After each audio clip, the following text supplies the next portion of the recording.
Right, let us move on. We come to questions. Secretary of State for Culture, Media and Sport, Dame Caroline Dinenage. Question number 1, please, Mr. Speaker. Secretary of State. We recognise recent challenges for the industry and we're continuing our support with the Video Games Expenditure Credit, providing £5.5 million for the UK Games Fund next year. The UK is home to some amazing companies and developers and we want to continue to support them as they grow and develop world-leading games. Thank you very much, Mr. Speaker. The Secretary of State's right. The video games industry is a great British success story. It contributes £6 billion a year to our economy, 73,000 jobs, and many of them are outside of London, from Dundee to Brighton. It really is right across our nations. But there are growing concerns that the UK is losing its competitive edge.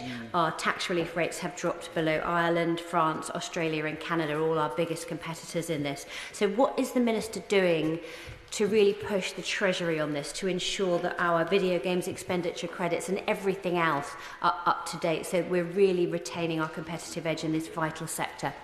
Well, she will know that there's been a global slowdown in the video games industry as a whole, and that's one of the reasons why we have stepped up in order to provide additional support. We always keep our tax relief regime under review. We're aware that this is an intensely competitive area, not just in video games, but in film, TV and other areas as well, and that the video games industry is also part of a wider ecosystem that needs support, and we're determined to provide the full support that we can so that our industry can thrive.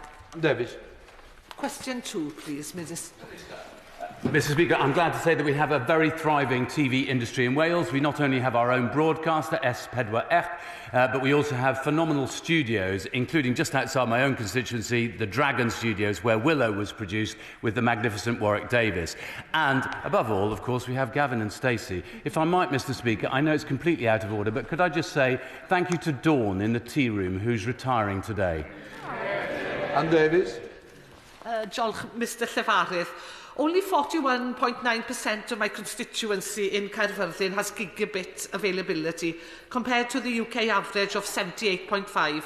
And in fact, 2.6% of my constituency has very little broadband at all. So while more and more use on-demand and internet-based TV services, many still have to rely on terrestrial TV to watch their favourite Welsh programmes.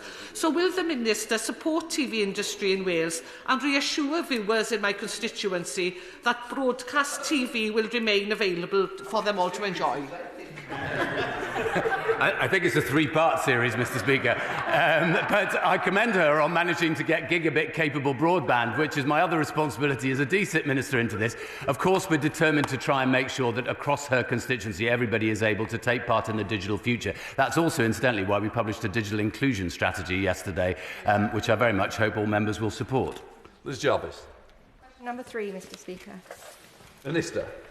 Mr. Speaker, we're absolutely determined to reach our goal of 50 million international visitors to the UK by 2030.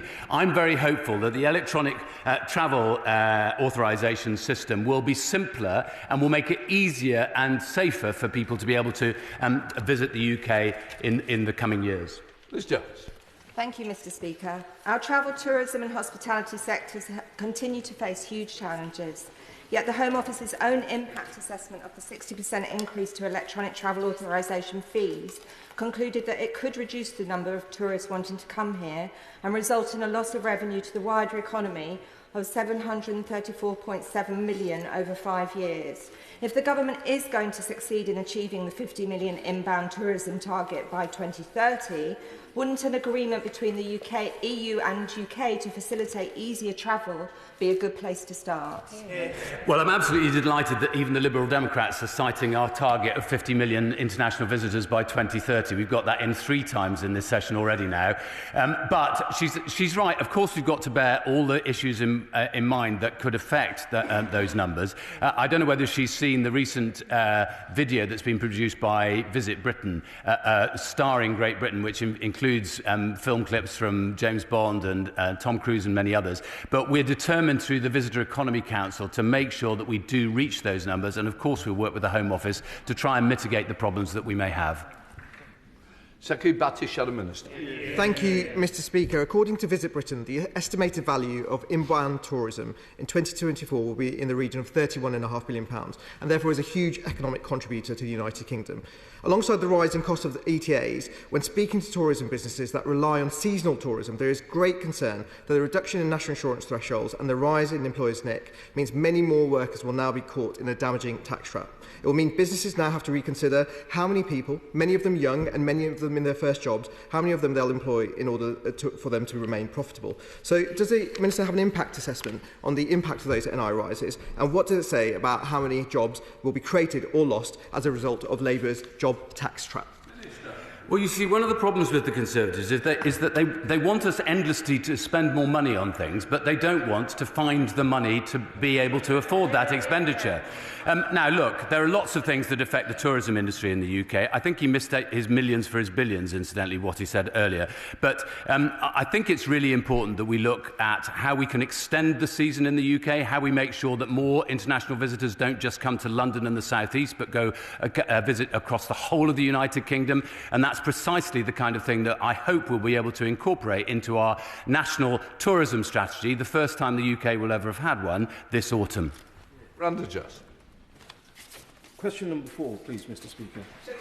With permission, Mr Speaker, I'll answer questions 4 and 8 together. We are proud to have introduced the Football Governance Bill, which will establish an independent football regulator to protect the financial sustainability of English football clubs, and we recognise the key role that lower league football clubs play at grassroots level. Rhondda just. I welcome the response by the Secretary of State. Given the financial challenges faced by lower league football clubs such as AFC Wolverhampton in my constituency of Wolverhampton West, who also have an excellent boxing gym catering for the local community, can the Secretary of State please confirm what steps the government is taking to ensure that a club like AFC Wolverhampton has access to sustainable funding models to secure long-term financial stability so that they can continue to foster community relationships, increase local engagement and develop young talent within our communities? Well, can I pay tribute to the work that he's done in supporting his local clubs? Across all sports, Sport England has invested over £57,000 in Wolverhampton West in 23-24. The government is committed to continuing to support local clubs through investment into the multi-sport grassroots facilities programme and also Sport England, which invests over £250 million of lottery and government funding each year. Thank you, Mr Speaker. Last year, the Sports Minister was kind enough to meet with me and Reading Football Club fans to discuss the urgent need for an independent football regulator. But since then, the legislation has been held up in the other place by Conservative peers. And I've been appalled to hear that the Leader of the Opposition sees an independent regulator as a waste of money. Now, fans and staff in Reading will be able to tell the Minister the importance of the need for a regulator. So will she visit the stadium in my constituency to meet with them in person? I would be delighted to support my honourable friend as she continues to fight the good fight for football fans in her constituency. And like her, I was appalled by the comments by the Leader of the Opposition. The independent football regulator began life under the last government. It was in their manifesto, it was in our manifesto, and we were elected on behalf of millions of football fans to deliver it. I very much hope the honourable gentleman opposite will disassociate himself with the appalling comments made by the Leader of the Opposition. James Wilde. Thank you very much, Mr Speaker. It is a serious matter that the Sports Minister has had to apologise to people running clubs in the most popular league in the world after writing an article saying critics of the football regulator were promoting untruths. Will the Secretary of State now actively engage constructively with people running football and explain why the government has repeatedly rejected proposals in the other place to impose a growth duty onto this regulator? Well, I can tell the honourable gentleman that both the Sports Minister and I have met with every Premier League club and Premier League executives on a regular basis, and we do have a very constructive relationship with them, including on pursuing the government's #1 mission, which is to grow our economy after 14 years of stagnant economic growth and decline. And I would just say to him gently that we as a government are always happy to clarify who our comments are intended towards. We're happy to do that, and we were happy to do that in this instance. But if he is seriously saying that he thinks it's acceptable for the Conservative front bench to extinguish the hope of millions of football fans who have been made promises by his party that they never ever delivered, then perhaps he might want to go and explain that to football fans in his own constituency. Mr Speaker, women's football clubs earn a small fraction of the revenue of men's teams, so the financial gap between men's and women's football continues to be a barrier to growth. After the fantastic performance by the Lionesses beating the world champion Spain at Wembley last night, what steps is the Secretary of State taking to ensure there is a continued investment available to make women's sport more established, accessible and sustainable? Well, my honourable friend, the Sports Minister, has met with the FA to discuss the women's game this week and to promote the campaign to support women's football. We, like she, have been absolutely inspired by the success of the Lionesses, but more importantly, it has inspired young girls in every part of this country to come forwards and want to take part in football. That's why we're investing in grassroots sports facilities, to make sure that they get every bit as much opportunity, not just to dream big, but have a plan to get there. Richard. Question number 5, Mr Speaker. With permission, Mr Speaker, I will answer questions 5, 12 and 13 together. This government recognises the value and importance of grassroots sports clubs in London and across the country, and the role that their facilities play in getting people active. Sport England invests over £250 million of lottery and government funding each year to the communities that need it most, and on top of this, our multi-sport grassroots facilities programme has invested £123 million across the UK this year. Richard. Thank you, Mr Speaker. Haverfordwest County AFC is a fantastic football club in the wonderful Mid and South Pembrokeshire. The club works with local schools, facilitating football sessions for all pupils, and they provide a healthy breakfast and lunch for participants. They also run a fantastic walking football club. So will the Minister outline what the Labour government is doing to support the work of our brilliant local clubs like Haverfordwest AFC in making sport more accessible, and will she join me in wishing Haverfordwest County the best of luck for the rest of the season? Well, firstly, I of course pay tribute to Haverfordwest County FC and the many grassroots clubs across the country for their important work in making sport accessible for communities. The government is committed to continuing to support local clubs through the investment into the multi-sport grassroots facilities programme, and I of course join you in wishing Haverfordwest County FC the very best of luck with the rest of the season. Luke Taylor. Thank you very much, Mr Speaker. My fantastic local football club, Sutton United, provides excellent opportunities in grassroots sports through their junior, women and disabled teams, and even a walking football club for those of us, Mr Speaker, who need a gentler pace of play. However, they tell me they desperately need access to more training facilities to ensure year-round football for all players. The training pitch they use in the local park is often waterlogged and unusable. Will the Minister support Sutton United in securing a new all-weather pitch? And will she meet with me and the club to discuss potential sources of funding to make this a reality? I'm very grateful to the honourable gentleman for his question. Those are issues that I've heard in my own constituency. I'd be delighted to meet him and perhaps set up a meeting with the Football Foundation as well. Lee Pitcher. Thank you, Mr Speaker. Last week I met with a fantastic club from Colliery, my constituency of Doncaster East and the Isle of Axholme, who are working with the Football Foundation on potential investment for their pitch, which is based on the Moor Ends welfare site. While this is a fantastic example of the support available for grassroots facilities, many clubs still face uncertainty due to governance and financial challenges. Will the Minister outline what steps are being taken to ensure football governance reforms provide greater security for grassroots clubs and the facilities that they rely on? Well, I agree with my old friend that local grassroots clubs have a crucial part to play in delivering wider societal benefits, fostering social cohesion and building a strong sense of local identity. The Football Association is responsible for good governance at this level, and their new grassroots strategy, launched in the autumn, looks to set up clubs for success. John Lamont. Thank you, Mr Speaker. We should be supporting sports facilities across the United Kingdom. The last Conservative government provided the Scottish Football Association with over £28 million to build and improve football facilities between 2021 and 2025. Does the current government have any plans to invest further in grassroots football in Scotland? what I've outlined, the funding that this government is investing. I look forward to visiting Scotland very soon, and I regularly meet with my counterpart there. Shadow Secretary of State, Stuart Eldred. Thank you very much, Mr Speaker. 1 year ago today, I announced that the Conservative government was investing a further £120 million into multi-sport grassroots facilities programme for that year, building on the £186 million we'd already invested over the 3 years. Today, the Minister has claimed that it's this government that is making that same investment. In reality, this government is scrapping the £57 million opening school facilities programme, and uncertainty remains around over £500 million of funding from the primary school PE and sport premium, the holiday activities fund and the school games organisers network. So will the Minister tell us what the Labour government is actually doing to support grassroots sport? Well, as I have stated, this government has £123 million has been invested across the UK this year. That has led to building or upgrading of 637 facilities to date. Question number 6, please, Mr Speaker. Secretary of State. With permission, Mr Speaker, I'll answer questions 6 and 7 together.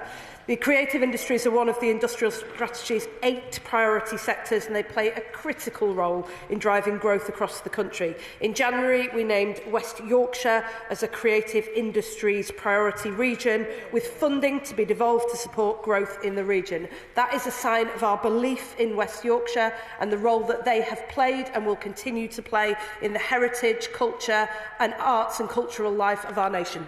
Dr. Juvansson.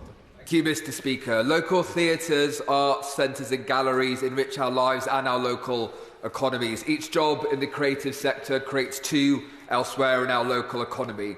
Now, in my constituency of Loughborough, we are building the Generator, an arts and community hub, restoring a disused building to do so. And I couldn't be prouder of the people that have made that happen. Jill Vincent, a local alderwoman, former councillor, Jonathan Hale, the late Kev Ryan, and many others. So will the Minister first join me congratulating them in order to get this project going? Will she come and visit me when the Generator opens later this year? And if she does come, I will buy her a pint. I have about 60 left on my tour. Thank you, Mr Speaker.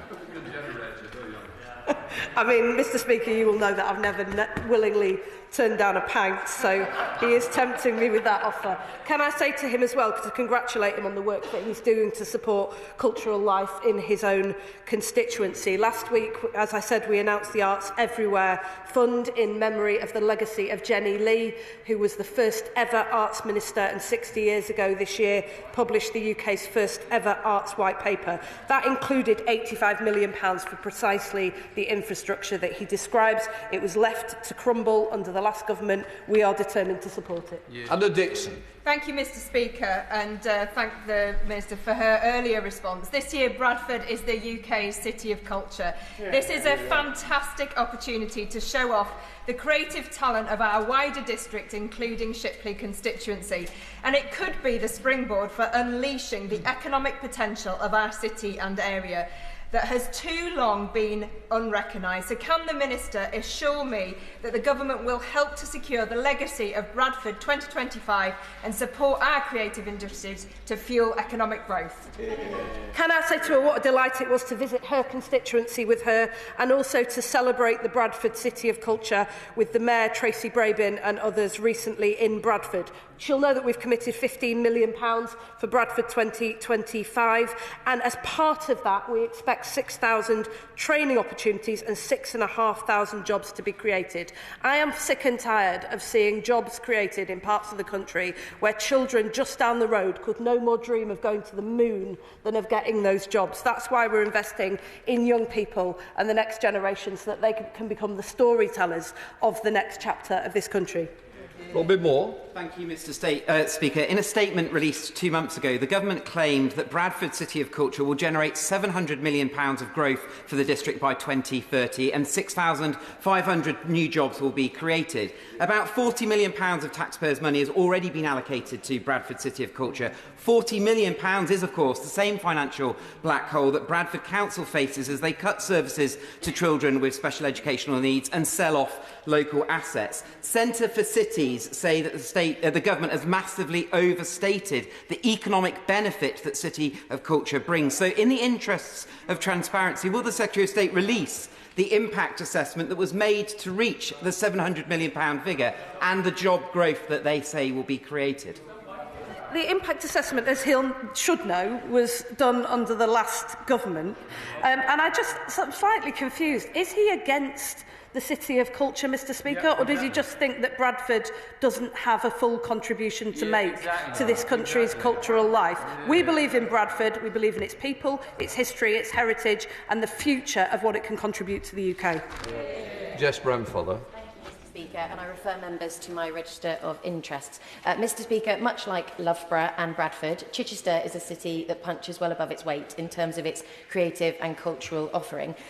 Much of the local authority funding that supports organisations in my constituency, such as Chichester Festival Theatre, Pallant House Gallery and the Novium Museum, is funded via the District Council. So local government reorganisation puts those funding streams at risk, especially when combined with an authority that is really struggling with the cost of social care and highways, for example. So what will the Secretary of State do to ensure that these vital organisations are protected during this reorganisation? We are in touch with the Ministry of Housing and Local Government to make sure that we're absolutely joined up in our approach to this. Earlier this week I met with mayors across the city regions and also recently met with the LGA to make sure that every part of the country, including her incredible city, receives the full benefits of the work that we're doing in government. Secretary of State Stuart Andrew. Thank you, Mr. Speaker. AI is a significant innovation, but our media and creators are innovators too. Almost the entirety of the creative sector say the government proposals are not fit for purpose. They would allow AI companies to scrape content without creators getting paid.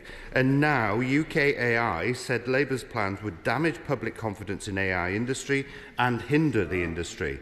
In light of this, will the Secretary of State admit that the government's approach to AI and copyright is a mess and the government proposals are not fit for purpose? And is she as disappointed as I am that this morning the Secretary of State for Science and Technology admitted on radio he hasn't even met the creative sectors?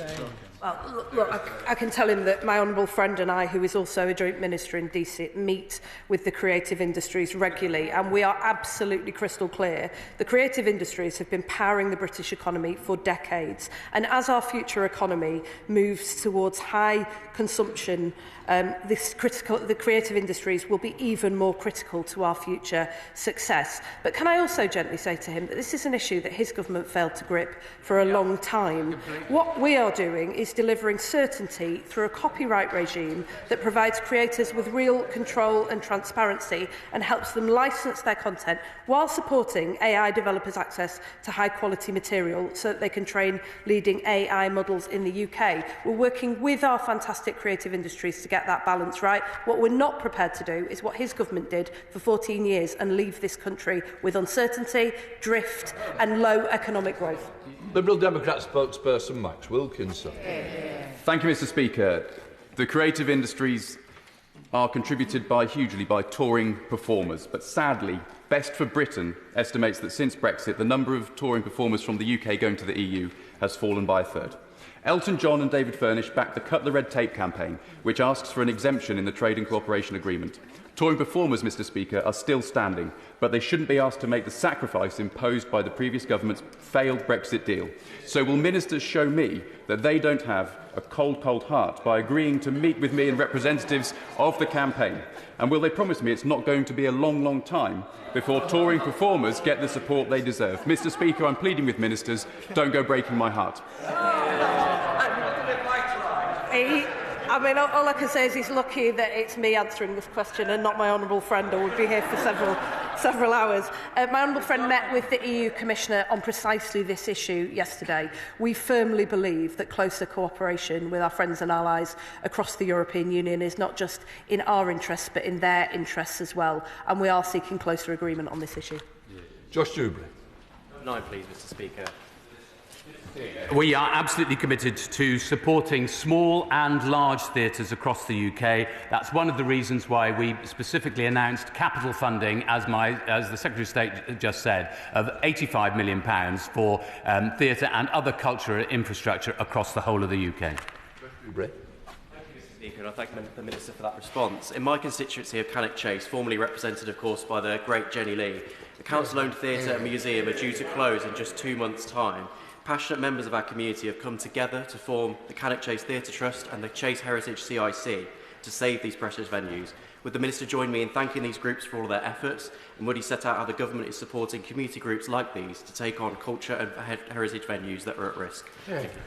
Well, first of all, can I commend him and all those who've engaged in this as volunteers to try and take over the theatre and run it in an effective way. I look forward to the first production. After all, the play's the thing. I saw Hamlet last week. And Richard II twice. But the most important thing, I think, is that we try to make sure that that young people have an opportunity to act and have a creative education in their school, and that then there are local theatres and other venues where they're able to see really high quality live entertainment, whether it's in the theatre that he's talking about. I'm very happy to make sure that officials meet with his volunteers. John Glenn. Thank you, Mr. Speaker. On Monday, I met with the director of Salisbury Playhouse, and she warmly welcomed the £85 million Creative Foundations Fund, which she thought would be highly applicable to Salisbury, one of the few producing theatres in the southwest. She also told me about the 5,600 local children who were given subsidised tickets up to Christmas, and also her commitment to go out and raise funds from local investors in the arts. Will the Minister ensure that the value of this £85 million is maximised by combining it with visionary leaders like Rosa Corbishley at Salisbury Playhouse, who will go out and get some more money for the arts in our community? Well, he used to be in the Treasury, so he knows he's very good at making financial bids. I think he's just been making a bid on behalf of Salisbury Theatre.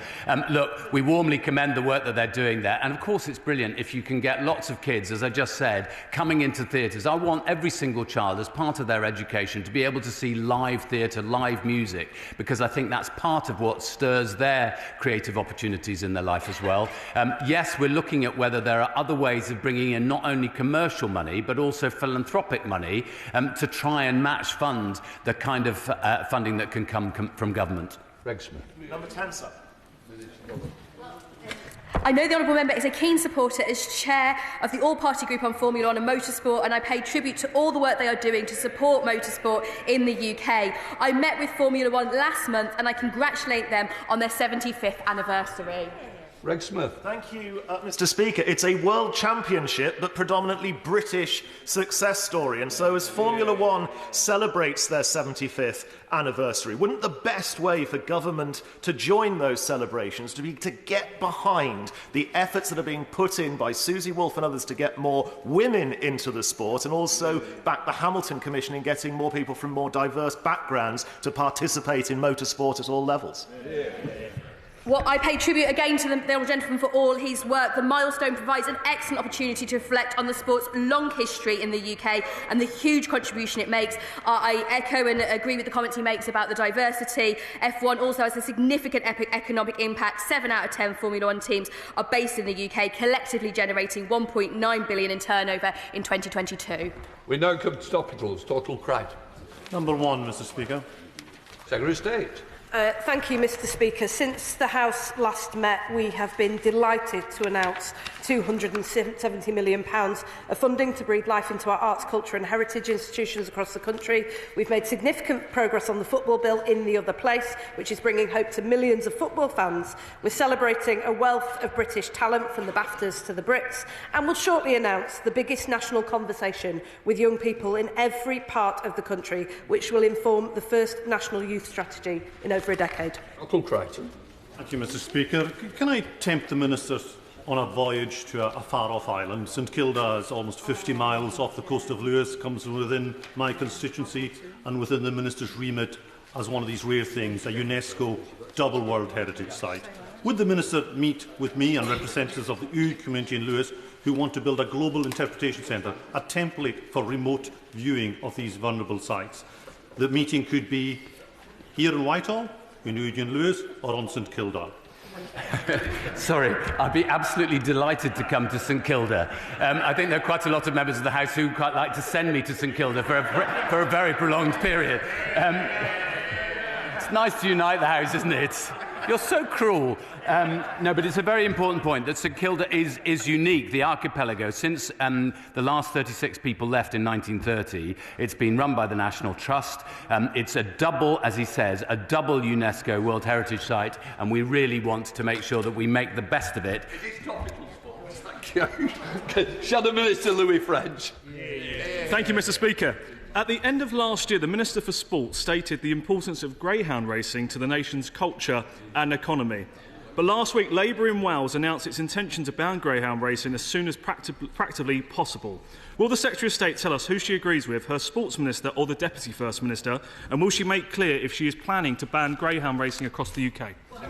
I can answer his question directly. I agree with the Sports Minister. We have absolutely no plans whatsoever to ban greyhound racing. We appreciate the joy that it brings to many, many people in our country and the economic contribution that it makes. Liz McAllister. Speaker, Dumbarton Football Club in my West Dumbartonshire constituency is now in administration. Founded in 1872, they're in the Scottish First Division and are at the heart of our community in Dumbarton. The club, players and staff, the Sun Supporters Trust and local businesses are all pulling together to keep our historic football club alive. What help can the Minister and our government offer to improve financial sustainability for lower league football clubs across the UK?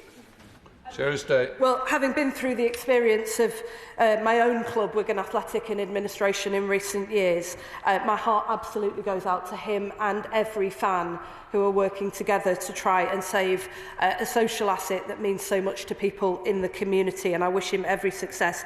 He'll know that sport is a devolved matter and the football regulator will only apply to English clubs, but we will work with the Scottish Government on best practice to help support and sustain clubs across the United Kingdom. Unlike the last government, we seek a respectful and constructive relationship with the Scottish Government because we think that's in the interest of his constituents.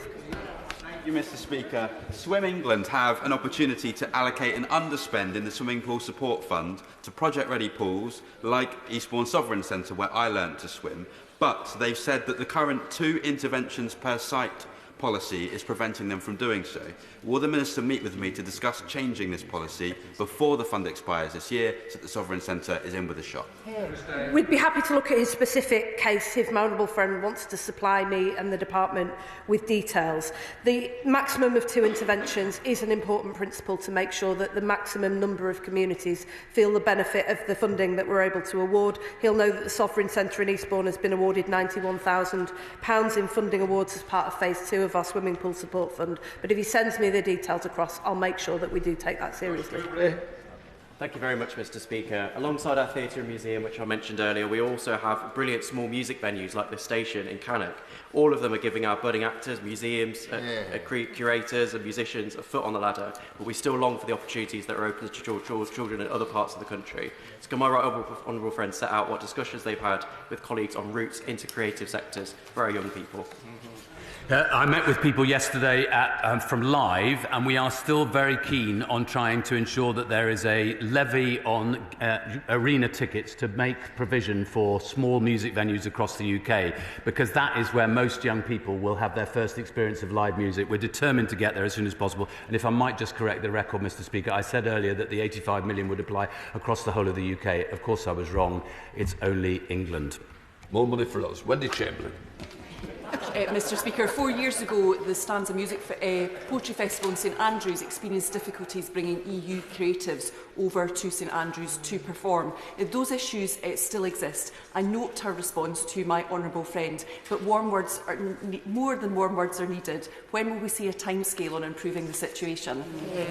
Well, as I had the conversation yesterday that the Secretary of State referred to, I think a lot of people in Europe, in the European Union and in the Commission, are very keen to reset our relationship with the UK, in particular in this regard.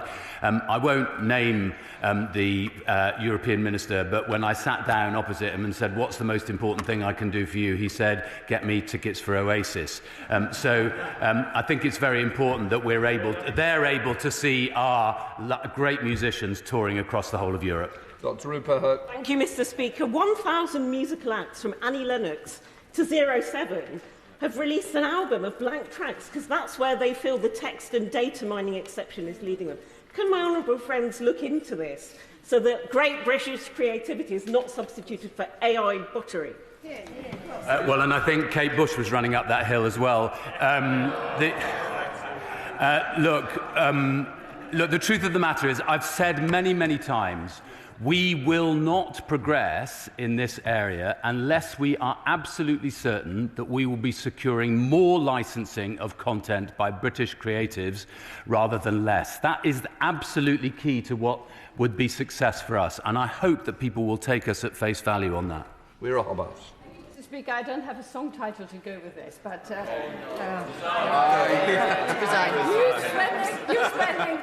spending on youth services in Bath Council has declined by 82% since 2010, according to a recent YMCA report. With the cancellation of the National Citizen Service, can the